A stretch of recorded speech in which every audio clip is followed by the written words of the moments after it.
My coworker said the words that would change everything on her first day. I just need a few accommodations. I'm diabetic. I didn't even blink. I have a chronic illness too. I know what it's like to worry that your own body might get you fired. I actually felt sympathy. If only I knew she was about to weaponize that sympathy and turn it into a free pass for months of dumping her work on me, while she hid in the bathroom with a McFlurry in her hand. The first time she disappeared for half an hour, I didn't think much of it. People have stomach issues, emergencies, whatever. But when she vanished for the 5th time that day, leaving her deadlines behind like abandoned crime scenes, I felt this slow burn spread through my chest. Every time she missed a due date, management didn't turn to her. They turned to me. Can you handle this? It's past due. You're the most reliable one. We trust you. Just this once. Except it was never just once. It was every week, every project, every crisis she caused. I'd watch her stroll in with a giant caramel frappuccino, whipped cream exploding over the top like a sugary volcano. She'd giggle. I shouldn't be drinking this. I'm so bad. She knew exactly what she was doing. She'd take the last slurp, toss the cup into the bin, and 10 minutes later gasp dramatically, "Oh no, I'm not feeling well. It's my diabetes."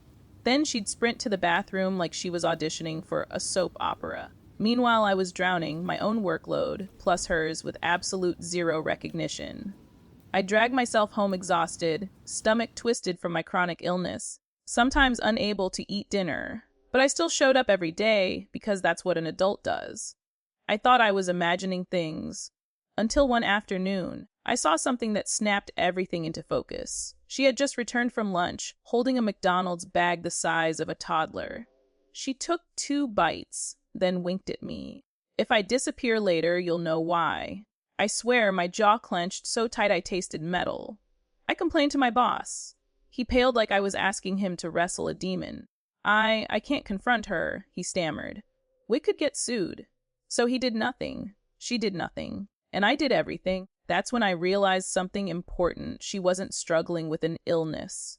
She was abusing a protected condition to avoid doing her job. And the moment that realization hit, something cold and sharp lit up inside me. I wasn't getting justice through management. I had to create it myself. Her downfall started the next Monday when she waltzed in late holding, I kid you not, a dozen donuts. She put the box down, saying, "Ugh, my blood sugar is going to hate me," like she was bragging about it. I didn't react.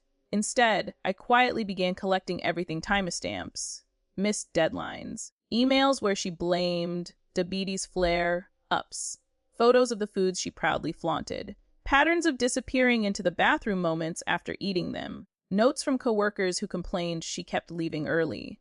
I built a timeline so detailed it looked like a crime investigation board. But the real trap, the one that would detonate her entire act, happened completely by accident. One afternoon, she stumbled out of the bathroom holding her stomach dramatically. I have to go home. I'm going to be sick. Diabetes, you know? Except she wasn't alone. A client had been waiting for her. Someone she was supposed to meet. He'd been sitting in the lobby for almost half an hour. And he was furious. He marched straight to HR demanding answers. HR came to investigate. She panicked, blamed her. Condition. But here's where everything snapped open. And the universe handed me poetic justice on a silver platter. When HR asked her to confirm the timing of her symptoms, she panicked and said something that completely contradicted her official accommodation paperwork. And HR didn't let it go. They asked for more details. They asked about diet. They asked about patterns of flare-ups. And she rambled. Oh God, she rambled, digging herself deeper with every word. She insisted she was very careful with food as the donut box from that morning sat on her desk. She claimed she only had flare-ups once every few weeks, even though she had been leaving early 3 times that month. She said she was never late while a time-stamped sign and sheet sat right behind HR. She was spiraling, drowning in her own lies, and HR could see it. That's when they turned to me. We understand you've assisted with some of her workload.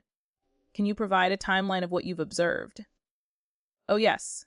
Yes, I could. I handed over the documentation, everything. Organized, time-stamped, undeniable. I didn't embellish or accuse. I didn't have to. Her behavior spoke for itself. The silence in that room after they read my notes was thick enough to choke on. HR excused her and asked me to stay. They thanked me. Firmly. Professionally. Then they said the words I'd been waiting months to hear. This is a clear pattern of misuse of accommodations and failure to meet responsibilities. We'll be taking action immediately. She was suspended the next day under investigation. During that week off, her missed work came flooding into the office. Management didn't send it to me this time. They handled it themselves, probably because HR ordered them not to dump her negligence on coworkers again. She returned after suspension looking pale, shaken, humbled. Her accommodations were still honored, but with strict conditions, scheduled breaks only. Bathroom use logged.